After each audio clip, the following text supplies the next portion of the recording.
today, and she got this book to give out. It's by Joe Weston, and he talks a lot about what she was trying to say last night, and so I just wanted to offer this up as a gift to, all right, can somebody think of a good way to give it out? Trivia. What? Fight to the death? Throw it, yeah. Okay. Beer. Okay, so the first person to bring me a beer gets it. No, that's mine. She volunteered. So, are we started? No. We're just wasting time right now. Anybody? No bringing the beer? Okay.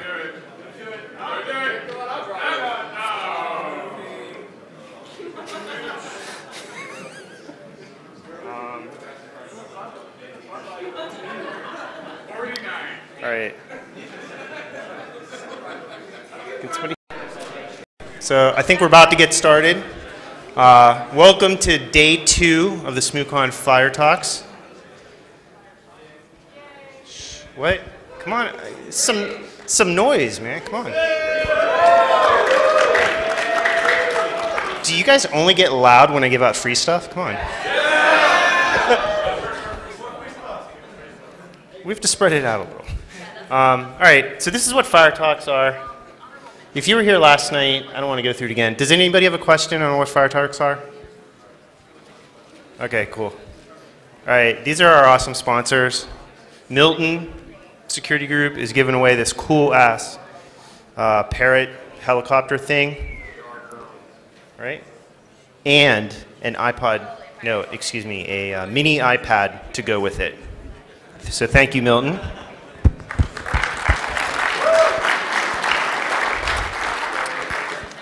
Then we have the combination of folks that put some money in for the second prize, which is a laptop, which interestingly enough doesn't seem to be working right now, so I think I'm going to let Georgia have a whack at it.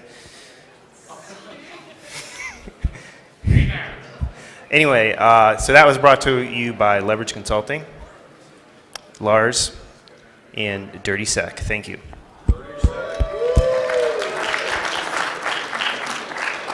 And then lastly, a iPod Touch, or a mini iPad by Liquid Matrix Security Digest. Thank you.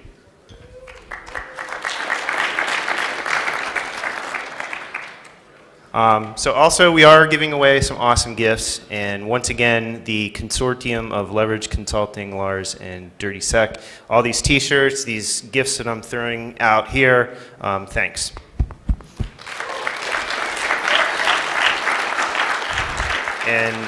And also Bulb Security, who is doing some of the streaming and recording work here, as well as with Mr. Iron Geek over here.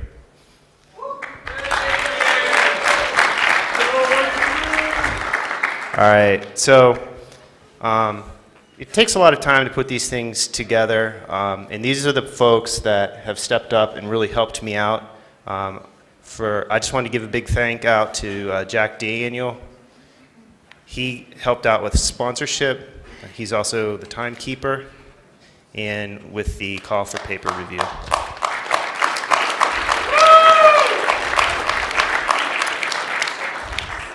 Also associated with doing the call for paper review was Jason Oliver. He's right up here. And Sarah Clark, where is she? She's also ordering pizza for us. So she's probably waiting there, but she also helped out with the call for papers, as well as she's blogging this event and live tweeting it. And then I also wanted to thank Nathy, who also helped out with the call for papers. He was speaker wrangler and helping out with some of the volunteer dinner stuff. And then with the judging, so as you know, we have those 3 prizes. Dakahuna pulled in Mr. Mubix, Miss Rogue Clown, and Miss Soap Turtle to help judge that. Anybody? How come everybody gets their name but me? Sorry. Where are they? Any judges? Mrs. Smooth. All right, they're not here. And I already mentioned Georgia and Adrian. Security, very important. We don't want people without badges here, so we had Jaded Security and Casey Dunham. This is the schedule for this evening. Lots of awesome talks. What I really like here is that there's a focus on, really fixing up old tools. Like tools that haven't been addressed in, or that, probably about 5-6 years old, and these people stood up and updated them for the security community. But we're gonna have Craig Heffer, John Sawyer, Eric Millen, Doug Burks, and Travis Goodspeed to finish things up. And without further ado, that's all I have, and I'll throw out some prizes while Craig gets sets up.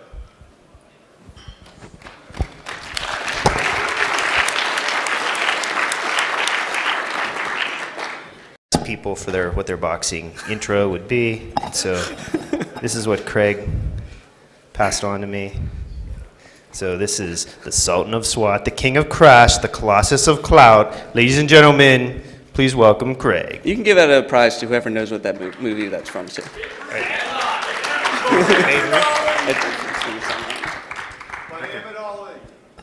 No, I heard some. Someone called out the right movie.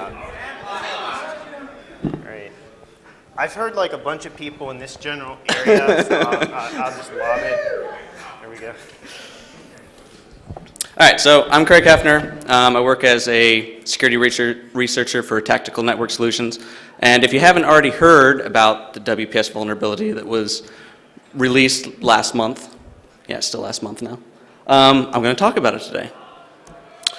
So if you're not familiar with Wi-Fi protected setup, it's really push-button security for people who don't know how to set up wireless security, right? The idea is most end users just don't know how to do it. So the Wi-Fi Alliance said, okay, we're going to set up a protocol that makes it easy. And so pretty much any access point or wireless router you buy today has WPS support, and it's enabled by default. So basically it works. You push a button on the access point, you push a button on the client you want to connect to your wireless network, and they set up a secure connection, exchange of information, and now the client has all the information he needs to connect to your access point, including the WPA key. But there's a little bit more to the protocol than that, right? So that piece we kind of talked about the client and the access point. Most people kind of know about that piece.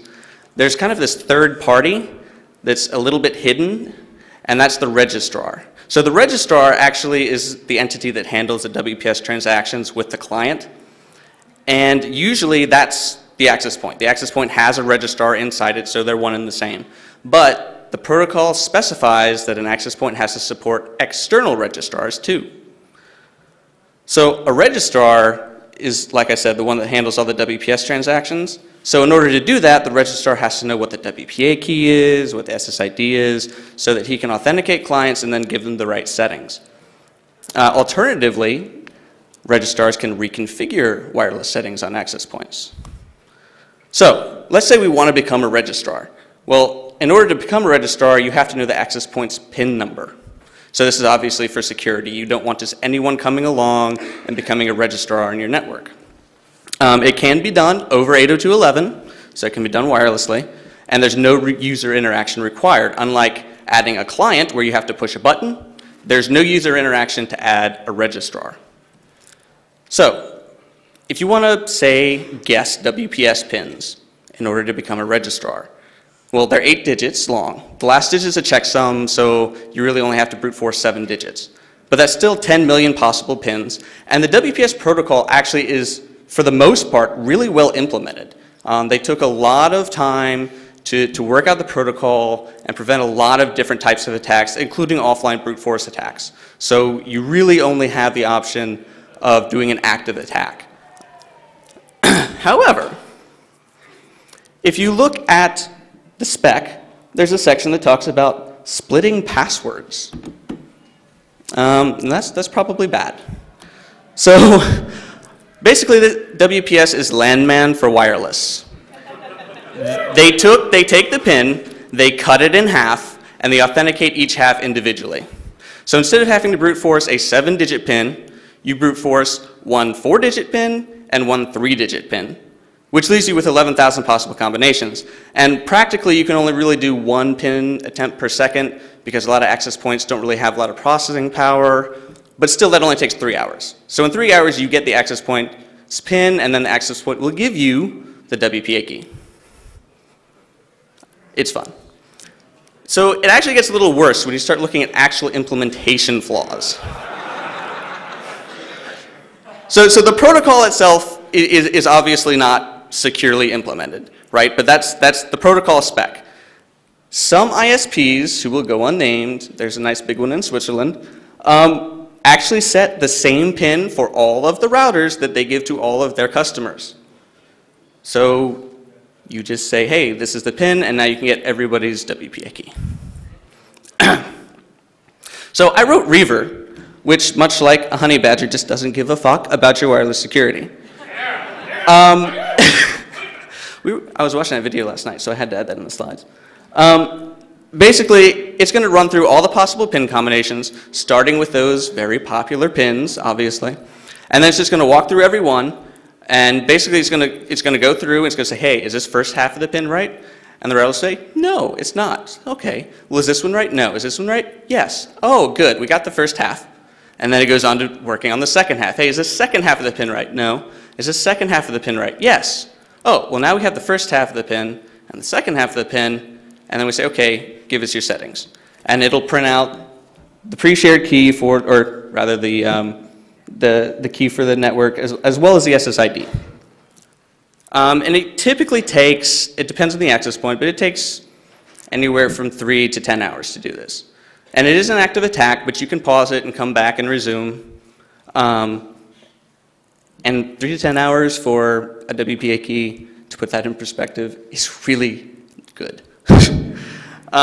So, if you're an end user, you can disable WPS if A, your router even gives you that option, or B, your router actually disables WPS when you tell it to. Linksys is actually notorious for this. All the Linksys routers I've looked at don't actually disable WPS when you tell it to. Yeah. So vendor mitigations, really the only thing vendors can do right now is to lock WPS after some reasonable number of PIN attempts, right? So after 10 PIN attempts, just stop accepting PINs. Some actually do this already, Netgear in particular, although some of them only block you for like a minute and then let you try again, and some of them block you out indefinitely. So if they block you out for a minute, it's really not that big deal. It slows you down, but it'll take maybe a day or two. So if you want Reaver, it's open source. You can go to our website at tacnetsol.com/products. There's a link to the open source code. The original advisory, so this, I wasn't apparently the only one looking at this. The original advisory is actually put out by Stefan Wiebach, who was working on it independently from me, so we both kind of found it at the same time. You can go to his website for the original vulnerability that he published. And if you really like reading specifications and paying $100 for a specification, you can go to the Wi-Fi Alliance's site and get that too.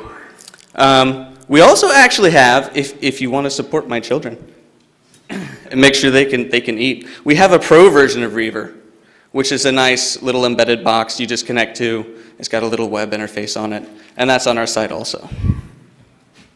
So really, that's WPS. The attack is not that complicated, and it's works quite well. I had several people come up to the conference and like, oh yeah, I broke into my neighbor's Wi-Fi. It was awesome. I was like, don't tell the cops that. So yeah, question? Oh yeah, I was wondering on the vendors that do lockouts, is that like accurate after a certain number of incorrect attempts, so you just move the NAC and start again? So actually it's interesting, none of the ones that I've seen lock out by MAC. It's like a global lock. I did actually get one person who reported to me today that he found some device. He didn't actually tell me what device it was, which is less than helpful, but he did say that his device only locks out by MAC, so if he changes his MAC, then he could continue the attack. But for all the ones I've looked at, and I would assume the majority, it's a global lock. They just don't accept any pins from anyone. Will that be authenticate clients that are already on, or? No, no. I mean, it's not going to kick clients off that are already on. I mean, WPS is like a one-time thing, right? You use it just to get your client the WPA key so you don't have to remember it and put it in manually. And then once they have the WPA key, you don't have to do WPS again. So it's not, it's typically not going to lock anyone out. Plans on support for Mac OS? Yeah, run VMware.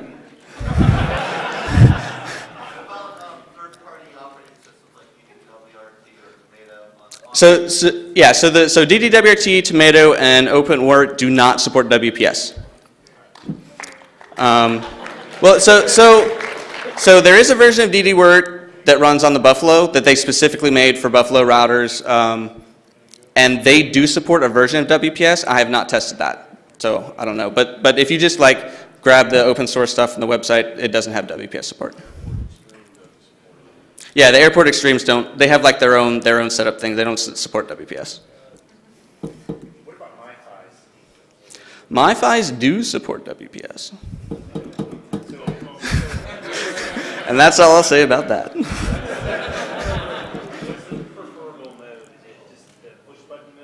So most people use the push button mode.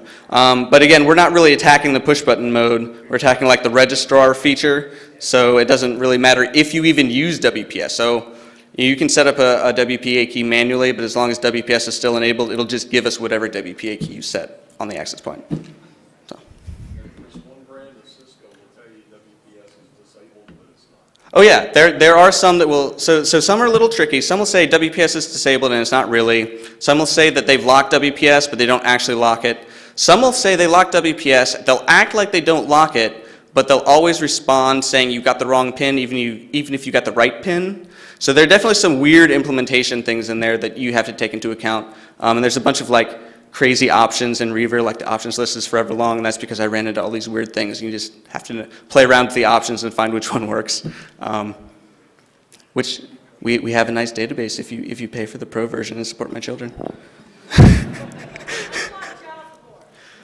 You know what? My kids are hungry. They eat so much. It's like every other day, eat, eat, eat.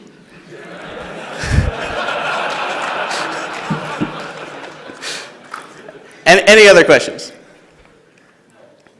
Nothing? All right, well, I will be, if you do have any questions, I'll be at the TNS booth all of tomorrow. It's like a half day tomorrow or whatever. But I'll be there. Feel free to stop by. We've got live Reaver demos running. It's great fun. Thanks a lot.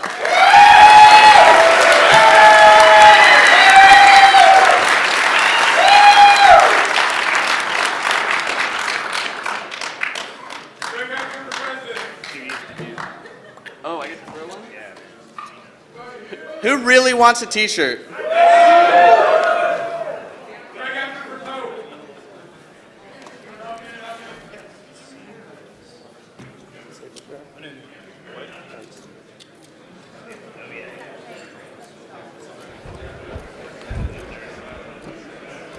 Is Johnny Bravo here? Yes. Okay, cool. You're next after this talk.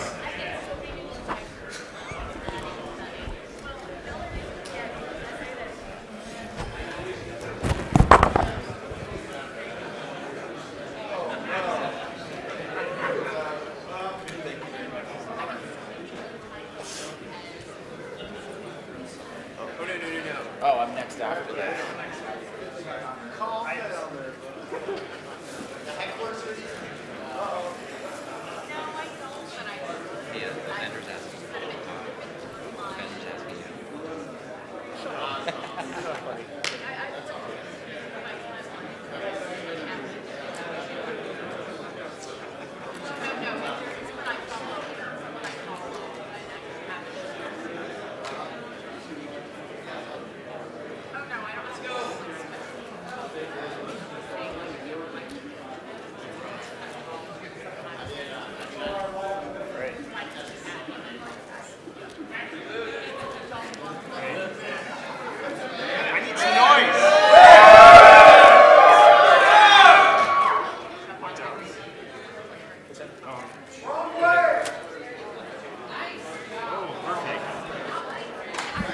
And then I also got a cool LED flashlight. If anybody, of course they, I don't know, oh well. A broken LED flashlight.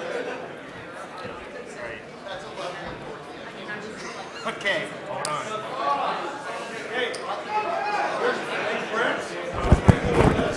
I know. Right. Here, we'll hold on.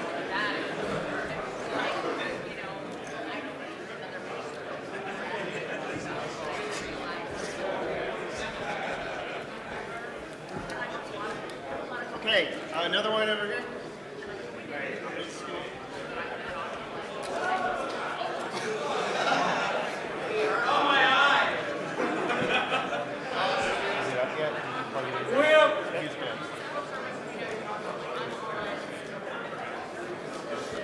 Because actually it's outputting because I can see it on my little monitor.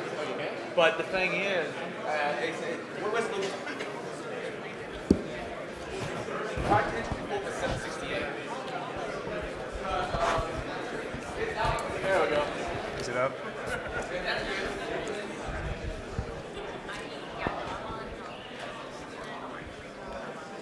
So you resurrected proof? No. No?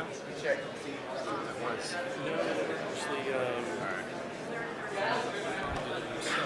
Yeah. it's be the same day or something. Oh, really? So it was negative. Yeah. Okay. Yeah, here. It's on right now.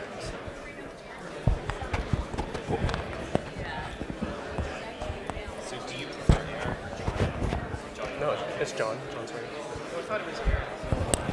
No, I'm right here. Oh, John Sawyer. Oh, that's right. Yeah. Are you? Just let me know. What's up? Adrian, what we're at right now? Oh, it's not showing up. It's not on the screen anymore. Okay, is it up?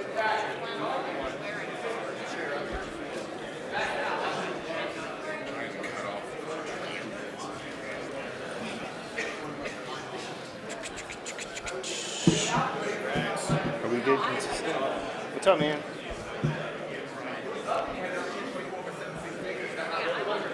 What? It was up while it was on 1024 by 768, or is that not working? Well, it keeps on flipping in and out for some reason. I have no idea why.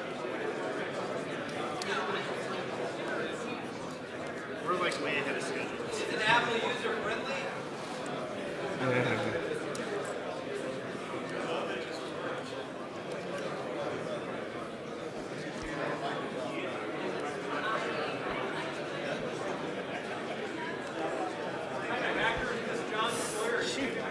Did it go now? Yeah, it's split screening.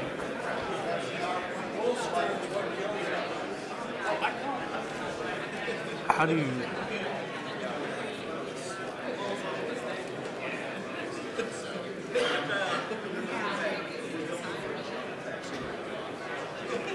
just want to do it like that? Do you want to try my adapter? No, it's PowerPoint split. Doing the split screen. Yeah, that it seemed to work for me.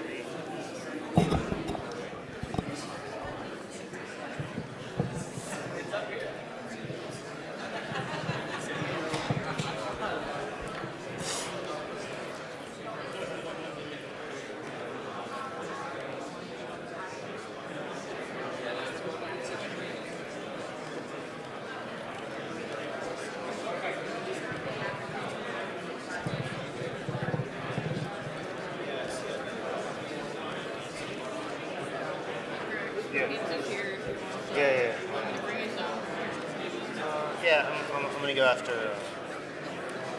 Let me get this guy. I'm gonna probably go to the back for now. Have you seen my my adapter for the? It was on your laptop. Maybe. Hey. Do you know how to get out of this view? I've always been in that view, so I don't understand. What if you do like swap displays or something? All right. There's pizza back there. It's supposed to be for volunteers only. But you Instead can of be PowerPoint, is the way, or using PowerPoint or what? You can be my assistant. It's not yeah. the thing in PowerPoint to say don't send the split screen or just send it. In other words, mirror. Or do you need presentation view on this one for notes or something?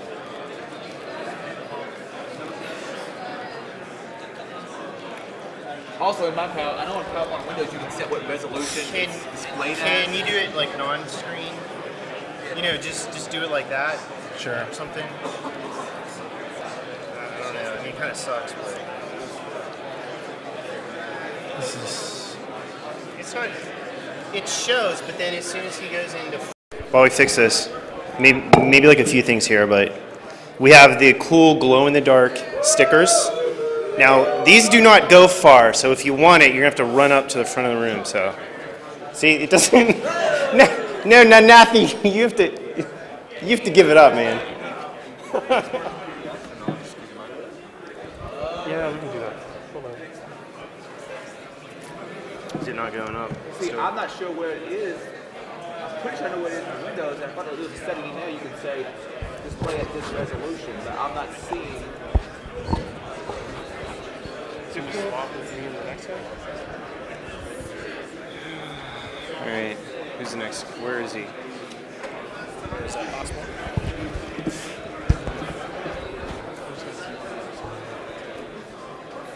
Are you sure? Because can you just go with doing it like? Yeah. Okay. I mean, this really sucks. We'll actually try one more. I mean, are there any fancy do you have any fancy build things or anything like that?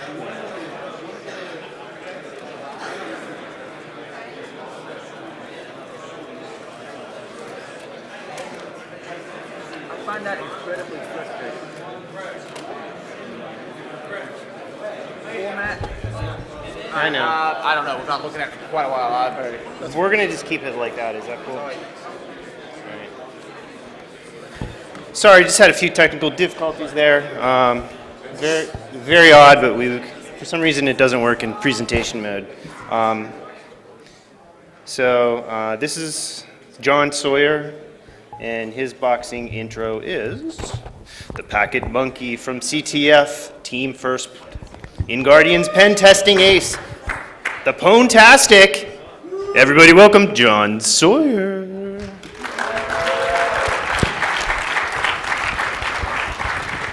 Thank you.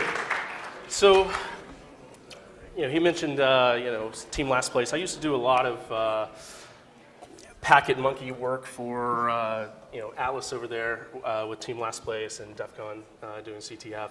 And part of what I've been thinking about recently is doing passive OS fingerprinting and application fingerprinting and network service, network client fingerprinting all through IDS. Kind of thinking about it a different way. I'm losing my mic. So, now how many of you saw that P0F was re-released new version 3 just a few weeks ago? Yeah. That happened the same day that I submitted the abstract for this talk. Completely unrelated. I'll just like to take credit that Mikhail somehow saw that I was doing this type of fingerprinting with an IDS, and he said, hey, I need to release a new version because mine's 6 years old. And yes, I know it's back. We'll get there. We'll talk about it and some of the features and kind of how it differs from what I'm looking to do using traditional IDS engine like Snort or the new Suricata IDS engine. Just a little background about me. Senior security analyst within Guardians. I do a little writing for Dark Reading. I've written a Metasploit module for working with Shodan search engine, and it seems like every time I come with a new idea for writing a Metasploit module, it's already been done. I like to think about how H.D. Moore made a comment when he was doing his VX research where he's like, I'm basically a vulnerability archaeologist. I find these bugs that I think is really cool, and then I find out someone did it 4 years ago. And that was when he was talking about VXWorks and how he noticed that when he was scanning the internet looking for the UDP debugging port, he went back and looked at DShield data and saw that someone did the same exact thing in 2006. So that's how I feel. I start writing some of these things, I spend a day or two on them, and then see that, well, somebody else did it too. So used to do CTF with Atlas and Cybertext and some of those guys, had a lot of fun. And I like to mountain bike, which people laugh when they know that I live in Florida, which is obviously not a very mountainous area, but we have some cool trails. So and some of them are kind of dangerous and make you bleed. Yes, Gainesville. And then I have some kids that are a lot of fun for them that keep me very busy when I'm not in front of the computer. And I like to think I have a little aspiring hacker right there. So he's, we were in a... Is that the one upstairs? What's that? Is that the ATM upstairs? No. I haven't started bringing my kids to HackerCons yet because they're a little young, I think. So, but yeah, so there he was punching in ATM, and it ended up in maintenance mode. I have no idea what he was pressing. But we left really quick because you know, I didn't know how to explain it, and I mean, he was probably there for about 5 or 10 minutes, and so they would have known it was him. So what is passive fingerprinting? The opposite of active fingerprinting. When you think about fingerprinting hosts and stuff, most people are using Nmap to scan a host, figure out what ports are open, banners, and that type of stuff. Well, with passive fingerprinting, you want to have as little impact on the network as possible. You can do it from the network side. You can do it from something that's plugged into a span on a network switch, or you can do it via tap. You can also do sniffing on the client or server side. If you do any pen testing, if you're sniffing on the actual system that you're testing from, I mean, you can find all kinds of interesting things in your logs as you go back and look at that later with an IDS or with certain rules and stuff. When you look at the history of passive fingerprinting, it's traditionally been based around identifying operating systems. There's been a few things that have happened over the last 3 or 4 years where they've started looking at some other stuff, but really for the most part, when P0F came out, it was looking at certain signatures that would identify operating systems. That's changed with the recent release, and we'll talk about that in a little bit. So P0F then, it was written by Mikhail Zalewski, the same guy that wrote Rat Proxy, Skipfish. He wrote a couple of books, Silence on the Wire and the Tangled Web. And then, he's an avid photographer. So those are a couple of pictures from his website. So, very interesting photography. If you have a chance, go and take a look. But Mikhail's a very, very smart, bright person and put together a great tool. Unfortunately, it had not been developed in about 6 years. So, the people were still using it, but it just wasn't well updated. There was no current fingerprints for modern day OSs or mobile devices. There were a couple of people out that had kind of put a few updated signatures, but there was really no coordinated effort behind that. It was really cool from the aspect that it could do network address translation detection. So I used to work in a very large environment, a university environment, and one of the things that we would have a problem with is there was a NAC solution in place, and to get on the network, you'd have to sign in. Well, there were these frat houses that became kind of problematic because they would put up these wireless routers that, the first person that logs in, well, they would authenticate, but now you'd have 20 other people logging in, and now you couldn't identify which one of them was, torrenting porn and, copyrighted materials and different things like that. So we actually would run P0F on the network, and it was really handy at detecting, these NAT devices. So, P0F, really great tool, but hadn't been developed until the day I submitted my abstract. So now, it still provides the same passive OS fingerprinting it did before. It still provides NAT detection, but one of the new beta features that was added is that it understands HTTP. So it starts fingerprinting HTTP requests and responses. Now, it's really limited right now. There's only just a few signatures, I guess, in there, mostly for Apache 2X servers. It does have some kind of older and what he relates as exotic browsers that are being detected. But one of the things he said he wants to add is additional services like FTP, SMTP, SSH, and SSL. I definitely recommend taking a look. It is a cool tool. But we've got more stuff on the way. DHCP fingerprinting, this is something that has been researched over the last, I'd say, about 2 years ago or so is when the first paper that I'd seen had come out. And what they're doing is they're fingerprinting passively based on looking at the DHCP options that our clients are sending out. So machine comes on the wire, it sends out DHCP request, it has certain DHCP option set, so you can create a relatively unique identifier for those. It's not super accurate, but there's a website out there called fingerbank.org. See, yes, I had to stress finger bank because usually when I say that, people giggle because they think I said finger bang, but yes, thank you. I appreciate that.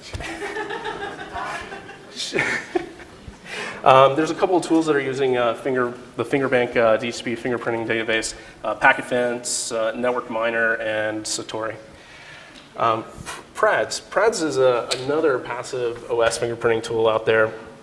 It has some of these features here. I think the limitation with this one right now is signatures. It's a cool tool. There's some nice features there, but there doesn't seem to be a lot of active development in providing signatures so that it has a lot of coverage for the devices that are in the network.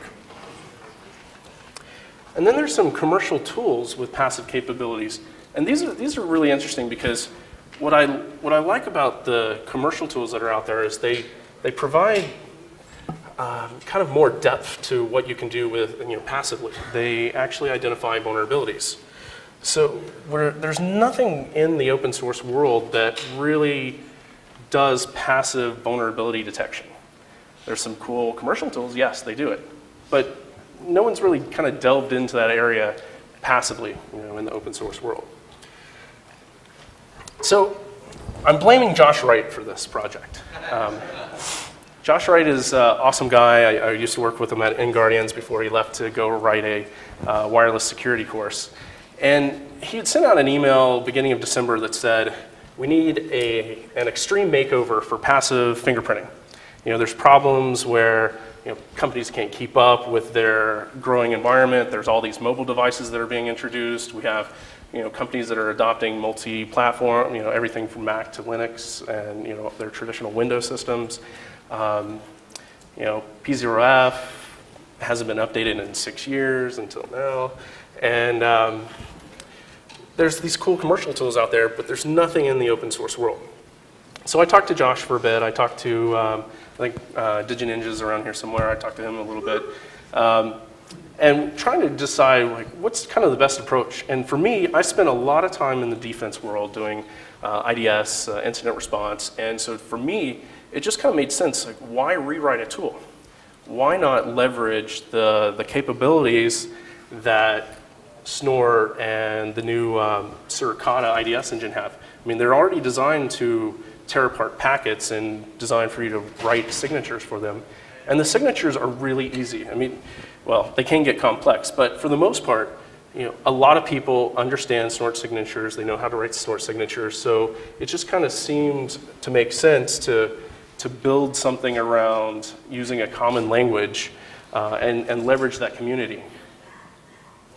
So what I'm putting together is a collection of signatures that I'm starting with mobile devices and mobile applications just because that's some of the research I'm already doing now. I'm working with a buddy, Kevin Johnson, and some other guys on basically mobile device security and looking at mobile apps, the insecurities. And so where it's going to start first is identifying mobile apps from a passive standpoint and then identifying actual vulnerable versions. So if you have mobile devices connecting into your network, let's say, well, we'll get to the offensive side of it in a bit, but there's going to be there's a major focus on mobile devices and applications, the first part, but then we're going to dig into more the traditional vulnerable services and applications, web servers, web clients, all those, and then operating systems. And there's quite, the great thing about this is there's already a good community built around open source signatures. The Emerging Threats Project is an awesome group, and there are already numerous signatures in there for passive identification of some different vulnerabilities, mobile devices, and things like that. So we've got a good working base already with additional things that we're writing. Use cases. From the offensive and defensive side, there's a couple of different things that you can do. From defensive, obviously, identifying apps, devices, vulnerabilities on your network. I mean, that's a huge deal. And if you don't have a lot of control over your environment, this makes a huge difference in being able to pinpoint those things, identify the assets, identify new things that pop up onto your network. But the other thing is, if you want to use it from a offensive perspective, you can use it to, wireless is really easy to do passive, detection, passive fingerprinting. Have you ever been on a pen test and actually gained access to the network infrastructure to where you could actually turn on a span? Yeah, that's a pretty handy point. You can do that. I've been in a situation where the IDS was open also, so there wasn't very much segregation. So getting into one of these network admins box, you actually had access to the IDS, and you could add a few more things onto the box and start sniffing, grab full packet captures, and process it through Snort with this rule set.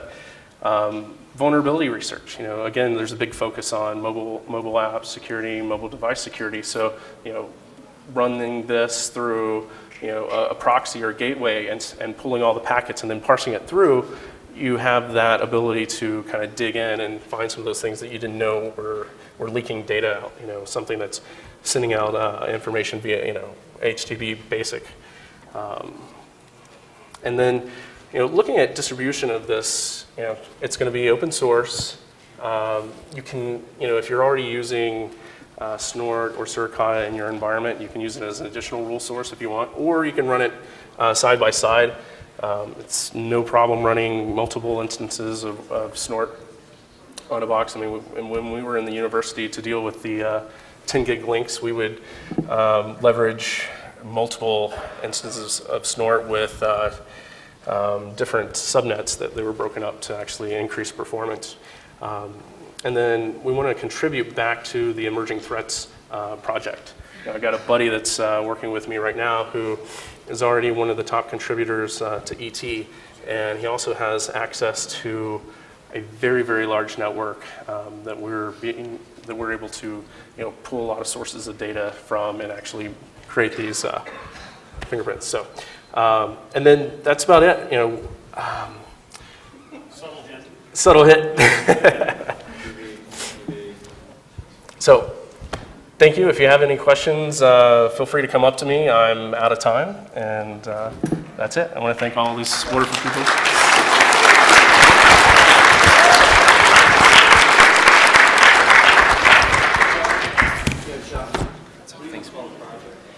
I don't have a name.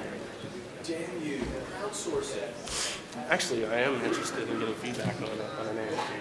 So. All right. It is. All right, so next up we're going to be having Johnny Bravo. This is the jester of Jerry Springer. The guy who will text you at 4 a.m. to talk about his feelings. I should have gave him that book, actually. The Merchant of the Man in the Middle. Ladies and gentlemen, Johnny Bravo.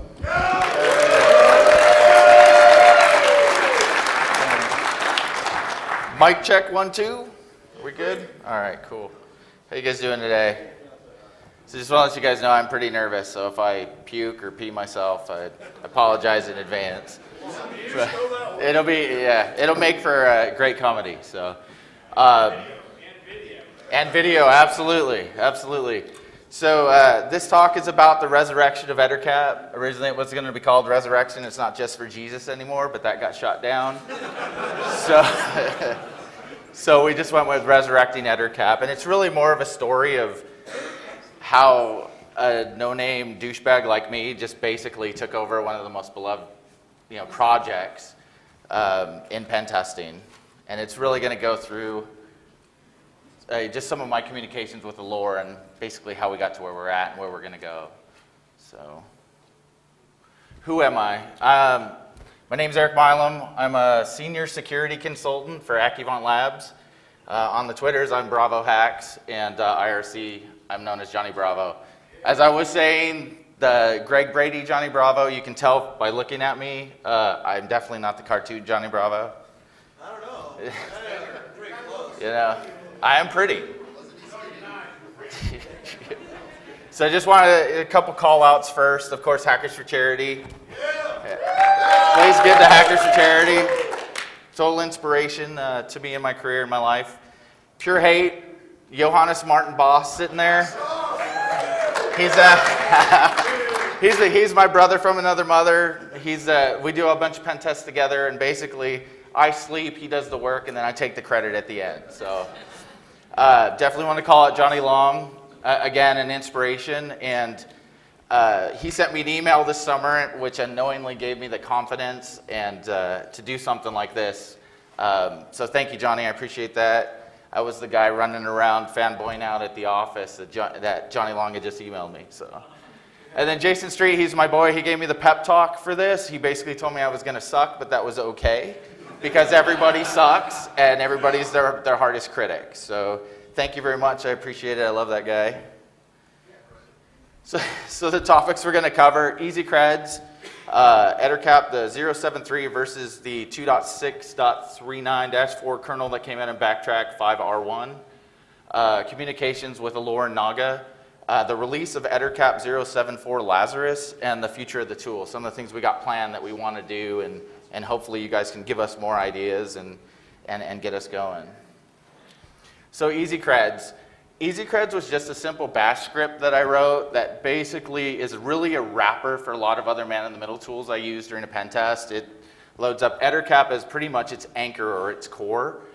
It also leverages SSLStrip, dsniff, URL snarf. It has an option for sidejacking, which loads hamster and ferret.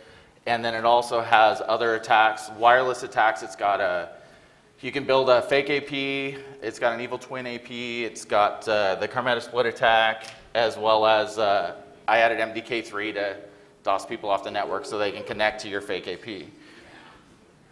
So why did I write easy creds? Well, I got a text one morning or an IM from somebody I worked with who was in Germany at a large company, and they had just DOS a giant segment of the LAN. And apparently he was a Windows guy, but he decided for whatever reason he was going to use Ettercap. Never used it before, didn't know how to set it up, didn't know what he was doing, and the attack pretty much started with man Ettercap. So I pretty much told him, you know, that's really not the route to go. So I wrote, I went out on some forums. I found Lucifer had posted how to set up a fake AP, and I just kind of took that. I converted it into a bash script for him, and everything was kind of hard-coded. And then over the course of a year or so, it kind of became what it is now. So Ettercap, SSLStrip, and the 2.6394 kernel. So Ettercap by itself, 073, no issues at all. It would run just fine, work, no errors. However, when you load up SSLStrip with Ettercap in that kernel, for whatever reasons, it starts throwing the L3 errors, and I don't know if anybody's ever experienced that, but if you Google for L3 errors, it's just a lot of other people asking what they are, and not really a way to fix it. So I started dissecting kind of what was going on, and I noticed that when the IP tables were manually updated for the SSLStrip portion is when the errors started to fly, which is odd because apparently it's an EPERM issue, but when you're in Backtrack, you're running everything as root. So I still don't know why that was happening. I'm sure there's a lot of smart people out here could probably tell me, and I would appreciate it. That would be awesome. So Easy Creds was still successful, but now Ettercap was basically running out of resources within about 5 minutes and crashing. So I went to HackerCon and gave a talk on Easy Creds. I think it's automating man-in-the-middle for winning. The talk led to an actual live discussion between me and Iron Geek at the time about the last official release of Ettercap. So I just said, what the hell? I'm just going to email Laura Naga and tell him I'm taking over the project. So hubris, no. Stupidity, maybe. And most likely, yeah. Naive, definitely, right? But I didn't care. I did it anyway. So here's the actual email that I sent to them. And you'll notice the subject line is, I've never talked to these people before. They have no idea, right? Request to officially take over Ettercap NG development. Basically, hey, we've done some things. Can we take over the project? So I get an email back from Allure shortly after that. Who are you? So we went ahead and we exchanged some emails. I showed him Easy Creds. One of the other guys who had fixed some issues, he'd sent him kind of his resume and stuff. And within a couple hours, we were project admins on the SourceForge page. So, holy shit, I'm in charge of Ettercap, right? This is fucking badass, right? I would never have dreamed this would be happening, and you know what? I was like on cloud 9, and it was awesome. And then it was, holy shit, I'm in charge of Ettercap. Right? Because, I mean, it's Ettercap. Everybody knows it. Everybody loves it. It's a brand or a commodity that everybody that I've talked to, even this weekend, has been like, oh my God, that's awesome, Ettercap, I love it. And everybody has a story about it. So, you know, but why would I feel like that, right? Well, the doubts start to creep in. You know, what if we can't do it? What if it's no good? You know, what if people hate it? And then the other thoughts that come along with growing up in a house where your daddy didn't love you enough. So, but seriously, I mean, it's one of those projects that you just can't get wrong. You just can't. So, when you look at it, here's my Easy Cred stats on the day that I sent out the email to Allure. You know, this is a project that I wrote really for myself and never expected anybody else to use. As you can see, on October 24th, there was 466 downloads, and I was like super proud of that. You know, it's awesome. Yeah, here's the stats for Ettercap on that same day. 762,496 downloads. Not to mention all the repos that it exists in and all the distros that it's on, right? So what's that? 762,000 downloads more than Easy Creds? Even Jesus was worried for me. Right? Like when the Son of God doesn't have your back, you should be a little bit concerned as well.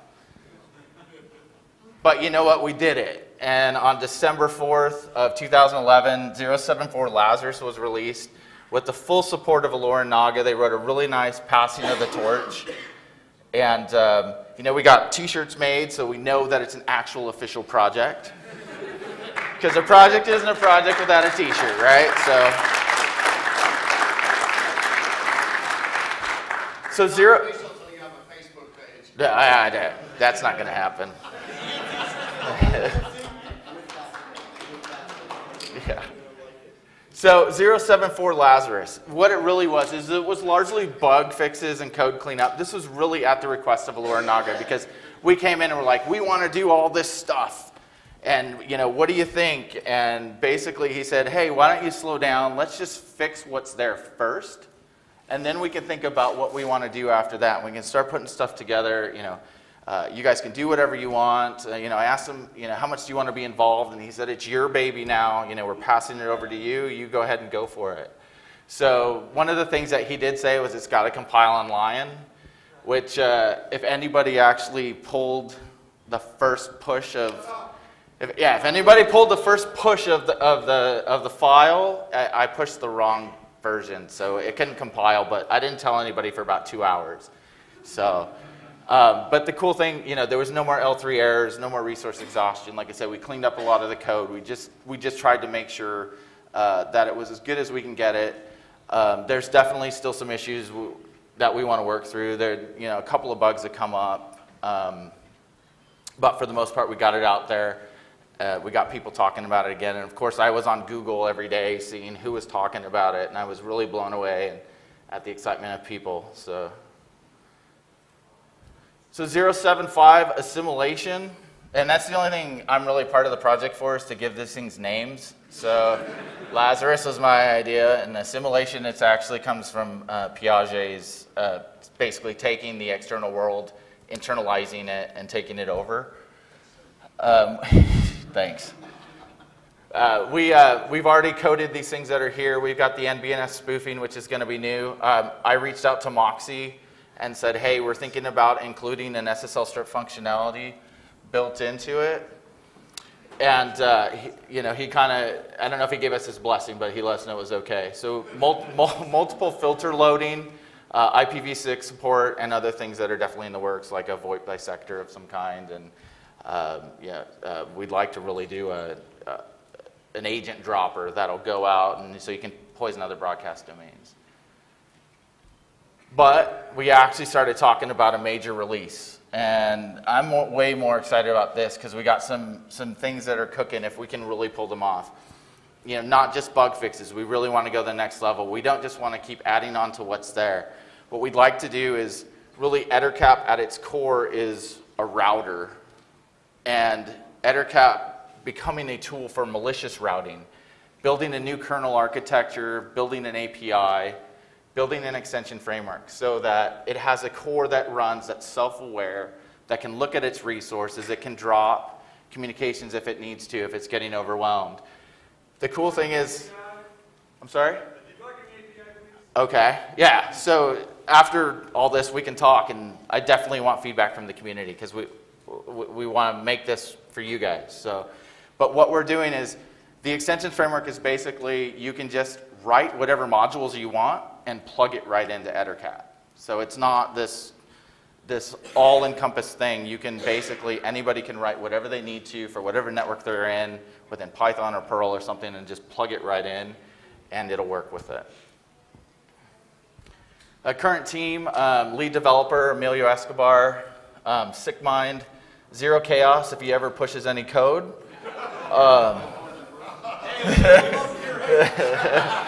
Pure hate who's just here for street cred. Thank you guys very much. Don't forget to give the Hackers for Charity.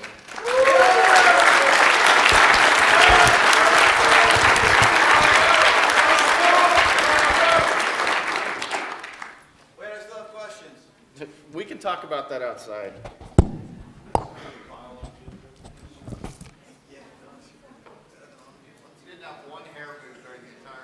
I believe that. That's the plan.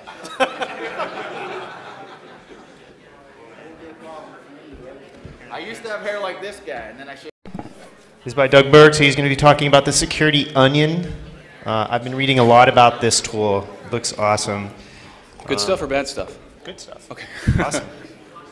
I actually had a question about it, and literally within like 2 minutes, he got back to me. It was a bot.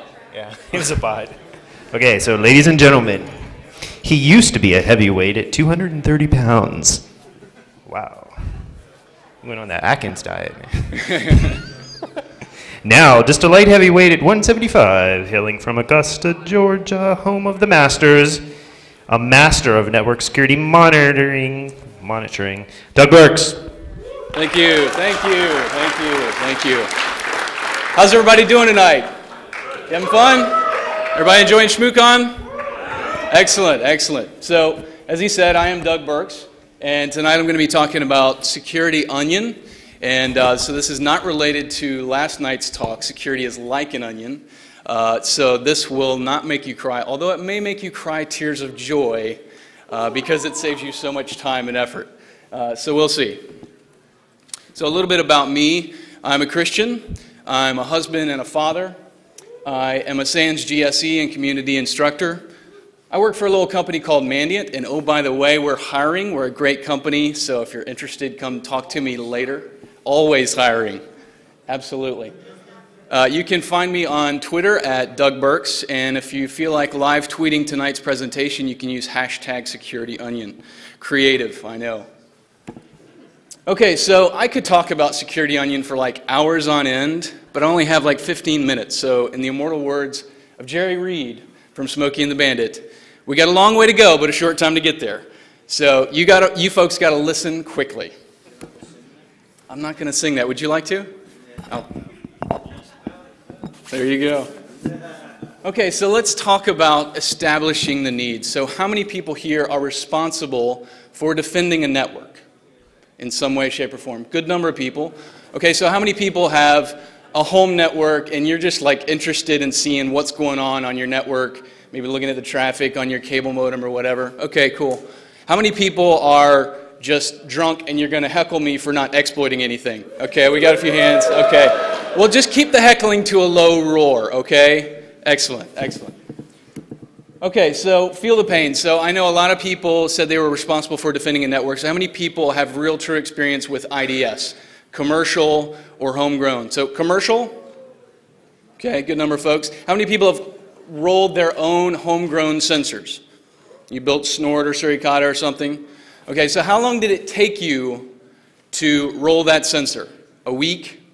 A couple of days, maybe? Never really finished? Yeah, heard that story before. Okay. So one of the things that I'm going to show you in just a couple of minutes, earlier this week I did a test. I took my Security Onion. It's a free Linux distribution. I took the ISO, I booted it, I did the Ubuntu installation, I rebooted, ran through the setup wizard, and in a total of 8 minutes, had a fully functional intrusion detection system. Has anybody ever done that with a commercial IDS, 8 minutes start to finish? Or homegrown, anybody? Okay. So let's talk about IDS. So there's a little bit more of pain with IDS because if you just have IDS alerts, do you have the entire picture? So you're looking at your IDS alerts, does that tell you everything that happened?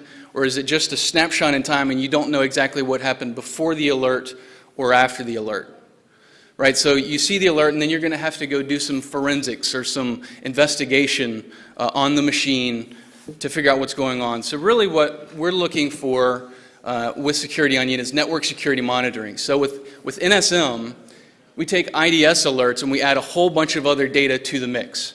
Right, so we have full packet capture, we have session data, think of like NetFlow type data. We have transaction data, so we have HTTP logs. Even if you don't have like a proxy server on your network that you can go look at those logs, your sensor is going to be building those HTTP logs and you can go reference those. So what does it take to actually get all of this NSM goodness? So if you were to build this by hand, this is kind of the diagram of the pieces that you have to put together. So has anybody ever tried to build Squeal and all of its components? Good number of people. How successful were you? Good successful. Did it take you a while? Yeah. How long did it take you? Yeah. So a little bit more than 8 minutes, right? So we're going to do that in 8 minutes. So what's the answer? So Security Onion is a free Linux distro for NSM. As I said, it is based on Ubuntu, and it's very easy to use. I've got a setup script which asks you a couple of simple questions, and you're off and running. The goal is that we could take just a Windows administrator who knows how to click next, next, finish, and he can instantly do NSM. Okay, so let's do a little demo here.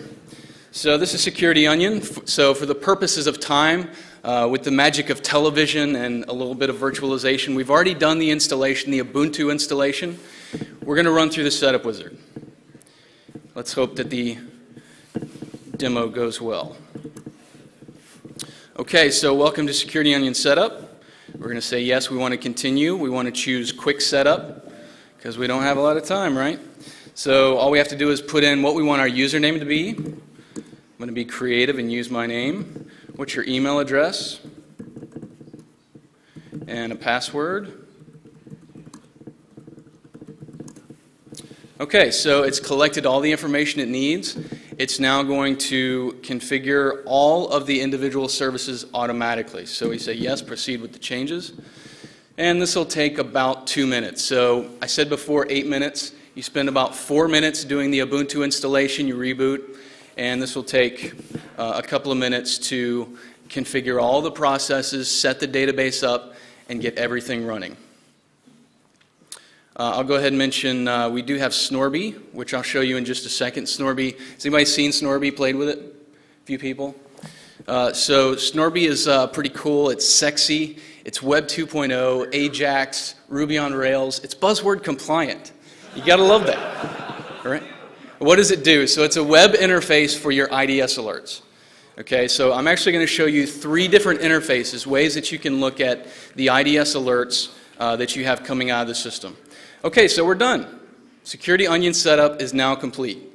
So for those of you who have rolled your own sensors in the past, Was this a little bit faster? Just a little bit? A little bit. Okay. So here we go. Let's go take a look at Snorby.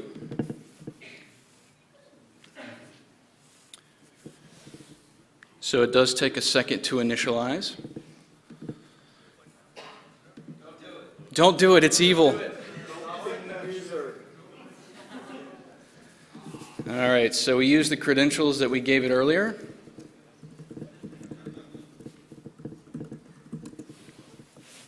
Notice the beautiful Web 2.0 AJAX buzzword compliant interface. It does have a nice dashboard. So we go to events, and this is where we would see our IDS alerts. We currently don't see any because we don't have any traffic going, right? So I'm going to go down here and just run a little TCP replay. We're going to take an old PCAP from the HoneyNet Scan of the Month project. This is from years ago, but it's a nice little PCAP. We're going to replay it to our ETH0 interface, where all of our processes are listening, so that's done. So now if I go back to Snorby, click my Events tab, now we see our IDS alerts, right? So for each of these, I can go and drill into them, and I can take a look at source IP, destination IP, all of the header information. I can view the rule that generated that alert to figure out, okay, why does it think that this traffic is suspicious? So one thing I'll say about Snorby, it's new, it's fresh, they're adding ideas to it all the time. But currently our implementation only has the IDS alerts. And I said before, that's a bit of a pain because that's not the complete picture, right? We want additional information to go along with those IDS alerts to aid us in our investigation. So let's go from Snorby to our next interface, which is Squirt. Squirt is another web-based interface. It's going to give us a little bit more information.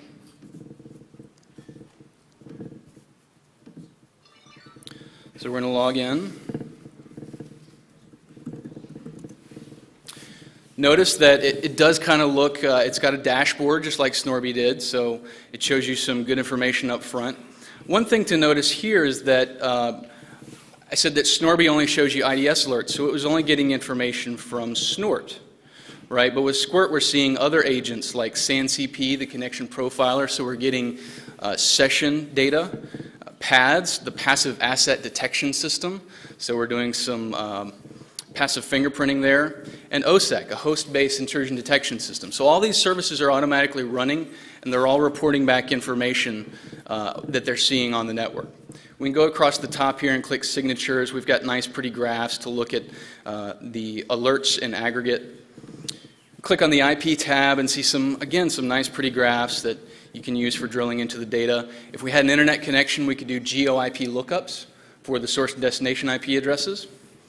And we go over to the query tab. We drop down and I want to do event detail and submit. And here we'll see our actual IDS alerts that we saw in Snorby before, but notice that we do see additional events like this PADS new asset, right? So it's seeing new services running on your network, and down here somewhere we should have an OSEC alert. But so that does help aid us in our investigation. So that's the second interface that I want to show you. Now that's giving you a little bit more information than Snorby did. Now I want to show you what's really the powerhouse for looking at your alerts. And that's the actual Squeal console. So we log in here. And we select all. We start Squeal. And the same thing. Notice that we have our alerts here. One thing to notice is that Squeal does correlation. So for each of these individual GPL FTP site overflow alerts, instead of listing them individually, it's correlating them and increasing the count to 36, right? So it's easier to look at these things in aggregate that way. The other thing that I'll show you, in addition to all of these agents that we have running in Squeal, the SANCP, the PADS, the HTTP for your HTTP transactions, Squeal has got access to full packet capture, and this is huge, right? So if you're looking at an alert, say this FTP site exec, and I want to, so I can look at the rule that generated the alert, and I can show the packet data just like I could see it in Snorby or in Squirt, but let's say I wanted to see what happened before the alert, or after the alert. Okay, so what I'm going to do is I'm going to go Control-click on the alert ID. It's going to go to the full packet captures, pull out the entire conversation for that source and destination IP, and it's going to show me the ASCII transcript. So we can see here the attacker actually connects to our FTP server, attempts to, then he sends a site exec buffer overflow. We can see this happening, him sending the buffer overflow. Eventually we get down here a little bit further. Should be almost there.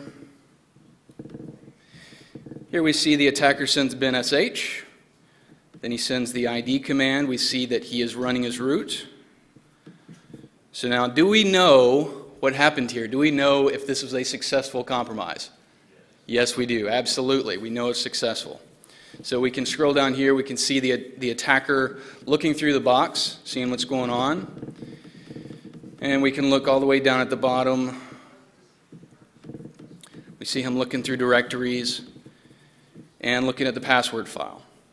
So this was just in a couple of clicks, pivoting from an IDS alert and getting a huge amount of information about what happened before and after that IDS alert. Okay, so that's Squeal. So let me show you one other thing. So just as quickly as we can set up this first sensor, we could set up a second sensor. So let's say that we're here at ShmooCon and we're running ShmooCon labs. So we want to set up a sensor here on this network, and then we've got another network on the other side of the building, so we've got to place another sensor there. So let's go run through the setup wizard on our second VM. And this time we'll use advanced setup instead of quick setup because we just want to choose a sensor. And we're going to point it at our server. We enter our username on the server. We keep the default of snort. We choose our interface. And we proceed. Setup has all the information it needs. It's going to automatically configure everything. It's going to connect over to the server and set everything up on the back end. And in just a few seconds, it'll be done. Same thing as before. It does all the configuration. It starts all the services for you. As soon as this is finished, we'll do the same thing. We'll replay a PCAP so we can see that this sensor is up and running and transmitting all of its alerts back to the central server.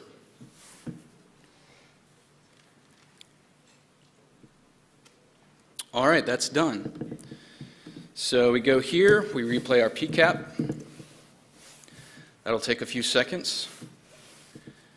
And while that's running, we can go back over to our Squeal console. We go to Change Monitored Networks. Notice here that we have our Shmoo Master, which was our first sensor that we set up. Now we have Shmoo Slave. This is our second sensor. So we select all, start Squeal. And if we look at our sensor column, we have our original Shmoo Master alerts. Scroll down, we have our Shmoo Slave alerts. Right, so because we replayed the same PCAP, we see the exact same alerts on Shmoo Slave. Is that beeping for me? Okay. All right, so I'm going to very quickly wrap it up here. So I showed you the web interfaces. I showed you pivoting to full transcript, how quickly and easily you can set these things up. There's a ton of other useful features in Security Onion. So please play with it. If you want to see it in action tonight, you can actually go down to Shmoo Labs. They have it up and running. My friend Liam Randall, he set it up with this beefy server, and they're actually monitoring live data with Security Onion right now. So if you want to learn more, go to my website, securityonion.blogspot.com. Please, if you enjoyed this presentation, if you like Security Onion, please, please, please vote for Toolsmith Tool of the Year. You'll see the link at the very top of the page, and some other links to get you started with the project. One last thing, in honor of Steve Jobs, if anybody is interested, please come up. I have some Security Onion DVDs to give out for free. So thank you all very much.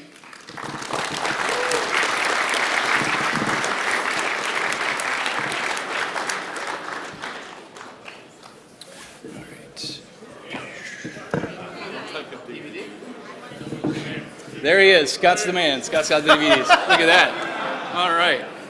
Toss it out. All right. If you want a T-shirt, yell Security Onion as loud as you can. Security Onion! Thank you. Thank you. We got more, we got more. Keep them coming. Sorry. And so I've got a question. Does anyone here want to go to the party but doesn't have a wristband? Okay, does any of you have a t-shirt that you can trade for a wristband? Okay, that's okay. Come see us in the back of the room if you see. Okay, we got one. Hey, hang on. And now, yeah, so anybody who, women first, of course. Any women in the room would like to go. But, okay, so we got 2 down. Now there's 3 left. Come see us in the back. Yeah, okay, cool. What? Where is the wristband person?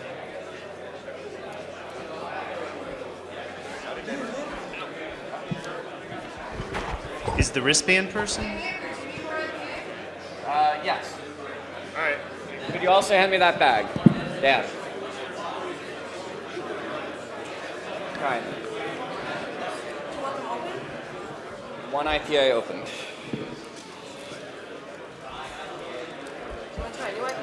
Snake dog. No time to experiment. We got to stick with the classics. Awesome.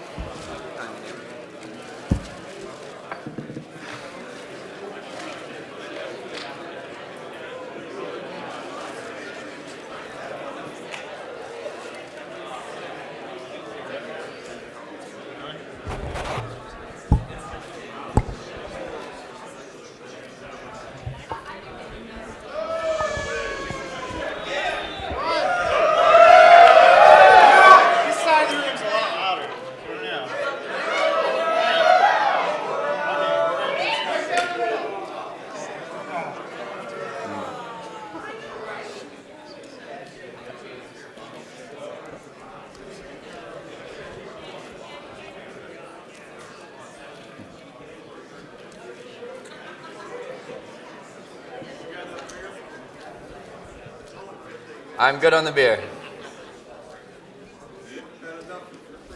I'd like to thank the Snake Dog Brewery for sponsoring this research. So everybody's going to probably bail right after this, but I just wanted to give a big thanks to all the volunteers, all the sponsors. Thank you. Yeah. All right, so for our last speaker, Mr. Travis Goodspeed.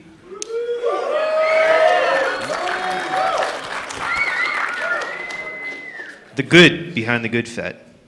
The real man with the pink pager.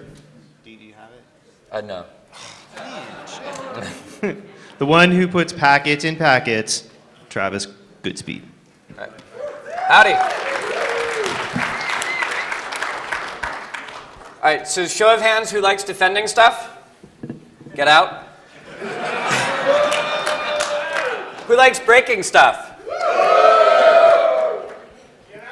Now, usually when we break stuff, we're exploiting a bug, right? Here, we're not exploiting a bug, but we're going to be breaking all sorts of shit. Who recognizes this diagram? Whoever thought this would be useful to understand? I'm really surprised. You knew more than I did. So this is how we're all taught to do networking. We're taught that you have layer 7, which is wrapped inside of layer 6, which is wrapped inside of layer 5, and then it goes all the way down to the bottom at layer 1. And we're taught to believe that each layer will properly deliver frames that came from the last one. And we believe this because every time we get a packet, the checksums make sure that there's no damage in it. And the only exceptions we see to this are when we intentionally turn checksumming off. But it turns out that checksumming is only intended to prevent against accidental error. And what I'm about to present today is a remote exploit for layer 1 that exploits the physical medium of a wireless network in order to inject a raw packet, a raw frame. There is no software bug in the stack that we can blame. There is no hardware bug in the receiver that we can blame. This exploit is standard compliant. and portable to almost every wireless networking protocol that includes a variable length field and lacks cryptography. Not that any of us would know where to find any of those. And as I go through these slides, I want you to think back to Atlas's talk on layer 1. And whatever pieces of that looked foreign to you, I want you to realize that that foreignness of it, that lack of understanding of how layer 1 works, is just as much of a mistake